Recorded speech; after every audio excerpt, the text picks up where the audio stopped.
Hi hello everyone. ఈరోజు ఏం చేస్తున్నాను అనుకుంటున్నారా అండి? ఏం లేదండి, కొబ్బరి చట్నీ చేస్తున్నాను పచ్చి కొబ్బరితో. పచ్చి కొబ్బరి డైరెక్ట్గా తినని వాళ్ళు ఉంటారండి.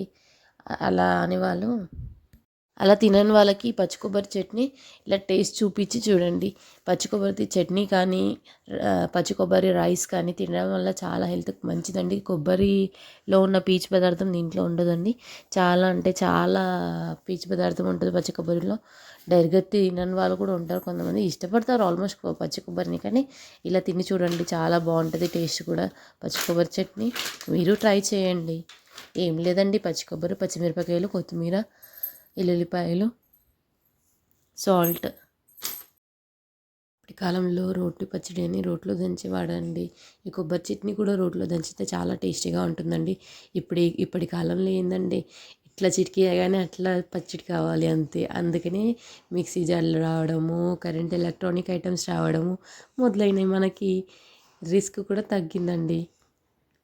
అందుకని ఇంకా మిక్సీ జార్లోనే వేసేయడము, చట్నీ చేసేయడం.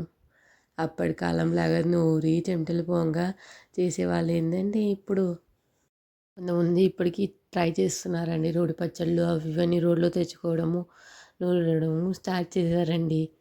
ఏదో కొంతమంది అండి, ఏదో చేయాలి టేస్టీగా ఉంటుంది అని రోళ్ళు కొనుక్కొచ్చుకొని చేసుకోవడం, ట్రై చేయడం చేస్తున్నారు. అదే ఓపిక లేని వాళ్ళైతే అంతే, మిక్సీ జార్ తీసుకోవాలి, మిక్సీలో వేసేయడము, చట్నీ నూరేసేయడము, తినేసేయడము.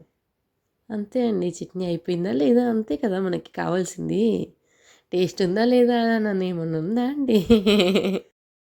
నేనైతే ప్రస్తుతానికి మిక్సీ జార్లో వేసానండి, టేస్టీగానే ఉంది. మీరు కూడా మిక్సీ జార్లో వేస్తే మిక్సీ జార్లో వేయండి, లేకపోతే రోట్లో చేస్తే రోట్లో చేయండి. టేస్టీగా ఉండడం బెటర్ అండి. ఎలా ట్రై చేస్తా ఏంటండి. ఓకే, నచ్చితే షేర్ చేయండి, లైక్ చేయండి, సబ్స్క్రైబ్ చేయండి. Thank you.